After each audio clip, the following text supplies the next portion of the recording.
Waktu untuk memberi peringatan telah berlalu, dan sekarang saatnya untuk membalas dendam. Pada 31 Oktober, Putin membuat kesalahan fatal. Dia melancarkan serangan besar ke kota-kota utama Ukraina. Hal ini dilakukan meskipun Zelensky telah berulang kali memperingatkan bahwa jika dia menyerang pembangkit listrik energi Ukraina, Moskow akan kehilangan listrik selama musim dingin. Itulah sebabnya balasan Ukraina langsung dan brutal. Ukraina membalas dengan serangan drone terbesar dalam perang ini. Hasilnya benar-benar memalukan bagi Kremlin. Jutaan warga Rusia di seluruh negeri tidak memiliki listrik untuk menghangatkan rumah mereka saat musim dingin mendekat. Sekarang, Moskow akhirnya merasakan apa yang dirasakan anak-anak Ukraina. Saat pertahanan udara Rusia menerangi langit, serangan drone secara masif membuktikan bahwa Ukraina dapat melumpuhkan jaringan listrik di ibu kota. Itulah alasan mengapa Putin panik, karena 3 tahun dia menyerang kota-kota Ukraina tanpa hukuman, kini resmi berakhir. Musim dingin segera tiba di Rusia, mari mulai dari awal. Tanggal 30 Oktober adalah salah satu malam paling menakutkan bagi warga sipil Ukraina di seluruh negeri. Rusia meluncurkan 650 drone dan 52 rudal termasuk 6 rudal balistik. Ukraina kini berhasil menembak jatuh sebagian besar drone dan rudal, meski beberapa masih lolos. Karena itu, setidaknya 3 orang tewas, termasuk seorang gadis berusia 7 tahun, dan selain itu 27 orang lainnya terluka. Di banyak kota, Rusia sengaja menargetkan pembangkit listrik Ukraina. Akibatnya, beberapa wilayah di Ukraina mengalami pemadaman listrik. Presiden Zelensky memilih memberikan pidato video malam dalam kegelapan total. Simak ucapannya. Kecuali teror. So, ini teror terang-terangan. Orang normal tidak berperang seperti ini, dunia harus merespons tepat terhadap perang Rusia. Reaksi dunia. Media Rusia langsung merayakan pemadaman listrik ini. Seperti terlihat dari pernyataan di layar Anda, mereka mengejek pidato malam Zelensky dalam kegelapan, dan mereka juga mengejek suite Ukraina yang tanpa listrik. Seperti biasa, media Kremlin sering menyelipkan kebohongan dalam setiap pernyataan mereka. Bagaimanapun, ekspor terbesar dari Rusia adalah propaganda mereka. Tapi mereka langsung diam, mereka lupa akan hal itu. Baru bulan lalu, Presiden Zelensky telah memperingatkan Putin bahwa akan ada pemadaman listrik di Moskow jika Rusia menyerang Ukraina.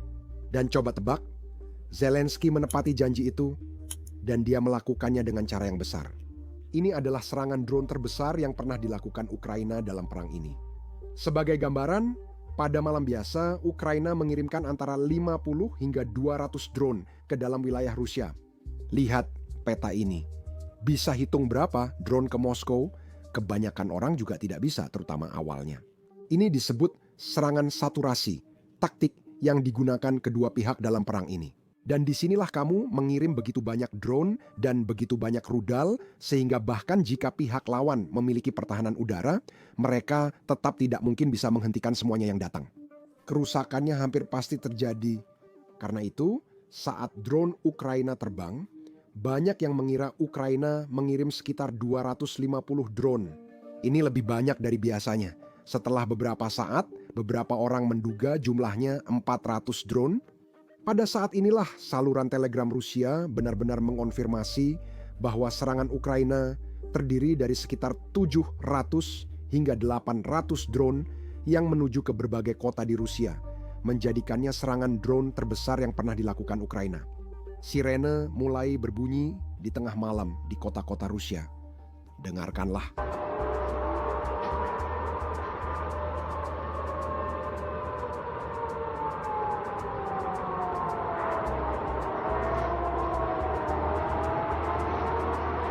Seperti yang bisa kalian lihat dari cuplikan di layar kalian, pertahanan udara Rusia menerangi langit saat mencoba menembak jatuh drone-drone ini.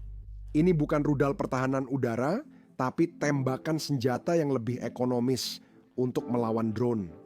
Namun, ini adalah serangan saturasi dengan 800 drone yang digunakan Ukraina. Terlalu banyak bagi Rusia untuk menembak jatuh semuanya, tapi seperti biasa, pejabat Rusia mengklaim bahwa mereka berhasil 100%. Jadi, kerusakan apapun yang Anda lihat setelah ini bukan karena drone, tapi karena puing-puing Rusia. Putin sendiri yang mengatakan itu. Mari kita percaya padanya. Namun, puing-puing ini sangat mematikan dan hasilnya buruk. Klip berikutnya ini dari Moskow. Beritahu saya kalau kalian melihat ada cahaya di sana.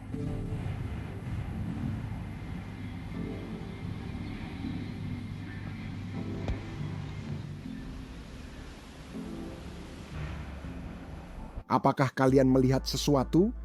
Mungkin di klip berikutnya kalian bisa melihat sesuatu, ada cahaya. Tapi orang-orang Rusia di taman panik. Lihatlah.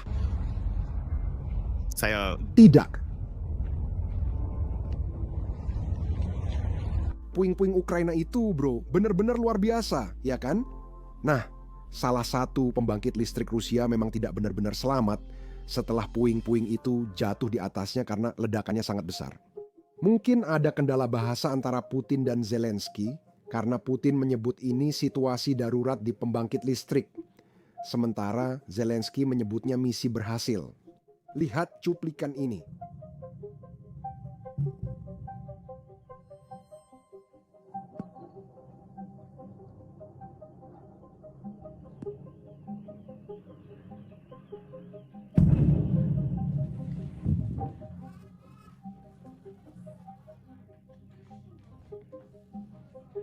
Aku melihat dan merekamnya di sana. Bu, aku takut. Mereka meledak kamu di sana? Bu, kesini. Sekarang bukan hanya pembangkit listrik yang khawatir pada puing drone ini, tapi juga orang Rusia. Karena beberapa orang Rusia di daerah itu tidak bisa membedakan apakah itu drone atau serangan nuklir. Karena guncangannya begitu besar, menurut klip berikut ini, gedung-gedung Rusia di daerah tersebut bergetar karena ledakan di pembangkit listrik itu sangat keras. Ini klipnya. Astaga, itu terbang-terbang di atas kepala. tepat di atas kepala. Melihat? Seluruh rumah F. King bergetar. Aku mendengar desingan dari badge itu. Aku dengar suara desingannya. Astaga.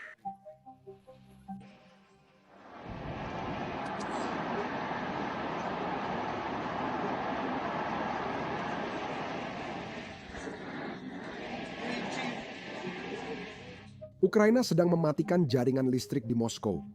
Persis seperti yang dijanjikan oleh Zelensky. Dan ini adalah sesuatu yang tidak siap dihadapi oleh Putin.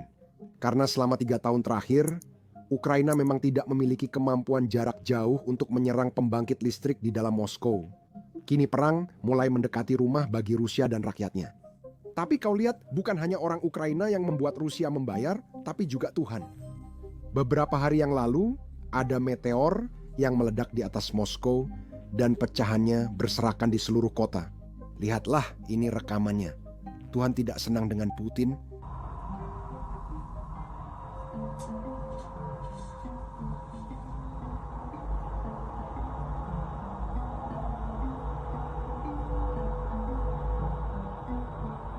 Lalu, keesokan harinya, sebuah dealer mobil atau bengkel mobil terbakar di tengah kota.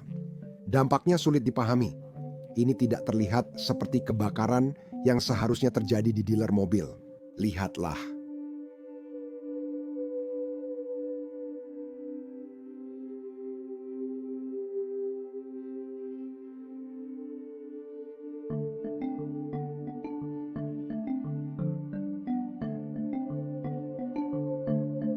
Seperti yang Anda lihat, masyarakat Rusia sedang runtuh, baik secara fisik maupun ekonomi. Jadi, tebak apa yang dilakukan oleh pembawa acara televisi Rusia propagandis Kremlin? Mereka kembali menyalahkan NATO. Menurut saya, apapun yang terjadi di Rusia, mereka selalu menyalahkan NATO. Akan ada saat Putin tersandung meja, lalu menyalahkan NATO. Coba lihat cuplikan dari televisi Kremlin ini, di mana mereka mengatakan semua ini karena Barat, sehingga ekonomi Rusia hancur. Tujuan utamanya adalah merusak ekonomi kita. Mereka bertujuan merusak ekonomi kita. Mereka paham bahwa mereka harus mencoba melemahkan kita secara ekonomi. Itu bahasa yang sekarang dipakai Trump. Adalah untuk Kesepakatan seperti apa yang mungkin terjadi dari semua pembicaraan ini? Kesepakatan yang baik merupakan kepentingan nasional dan menimbulkan pertanyaan di dalam negeri? Setelah itu tugas mereka akan berkat. Kamu di perusahaan menjalankan tugas dari Panglima tertinggi pada Desember 2021, lalu apa hasilnya?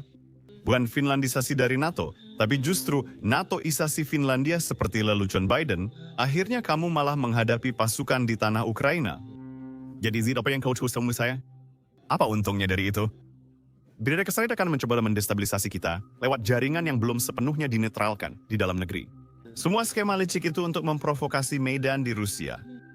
Metodenya udah sangat dikenal. Banyak agen tidur di negara kita yang demi Big Mac dan Coca-Cola rela menjual ibu, apalagi tanah air. Beli lihat beberapa keputusan yang diambil, jumlah mereka cukup banyak, bahkan di jabatan tinggi. Mereka kira ini mogok kerja gaya Italia. Ketika sama sekali tidak ada keinginan untuk mendengarkan apa yang dibutuhkan oleh garis depan, apa yang dibutuhkan oleh tanah air. Hanya omong kosong, seperti kicauan burung, dan upaya untuk sepenuhnya mengabaikan apa yang sedang terjadi. Rusia Orang-orang Rusia akhirnya merasakan konsekuensi dari perang ini, dan saya berharap Ukraina terus membalas Moskow jika Putin terus menyerang Kiev. Itulah cara membangun efek jera, dan itulah cara menghentikan seseorang seperti Putin yang tidak mengerti apapun selain kekuatan. Sekarang, entah kenapa, media arus utama atau media lama apapun sebutannya tidak mau membicarakan hal ini. Ketika Ukraina benar-benar membalas Rusia, yang mereka lakukan hanyalah menghabiskan waktu membicarakan gertakan nuklir yang dilakukan Putin. Mungkin mereka terlalu takut untuk memberitakan sesuatu yang membuat Rusia terlihat lemah. Atau mungkin mereka memang tidak tertarik pada sesuatu yang mengharuskan mereka memberitakan kedua sisi. Inilah alasan kami memulai dasar-dasar bisnis. Ini adalah platform kami sendiri di mana kami memberikan liputan untuk berita yang media lama terlalu takut untuk memberitakannya atau terlalu sibuk untuk meliputnya. Yang terbaik, kami tanpa batasan dan membangunnya dari awal. Jadi, berbeda dengan YouTube, kami tak perlu menyensor ledakan drone atau konvoi Rusia yang dihancurkan pembela Ukraina. Dan kami tidak perlu menyensor sesuatu yang tidak disukai oleh pengiklan. Itu karena kami tidak menayangkan iklan. Situs web ini berjalan berkat dukungan kalian semua. Jadi jika Anda adalah seseorang yang tertarik dengan liputan seperti ini, pastikan untuk melihat Business Basics dengan mengunjungi basicsinsider.com. Anda bisa gunakan tautan di deskripsi atau scan code QR di layar. Dengan mendaftar, Anda bisa mengakses konten yang tak tersedia di YouTube. Selain itu, Anda juga mendukung channel dan liputan kami. Terima kasih dan sampai jumpa di pembaruan berikutnya.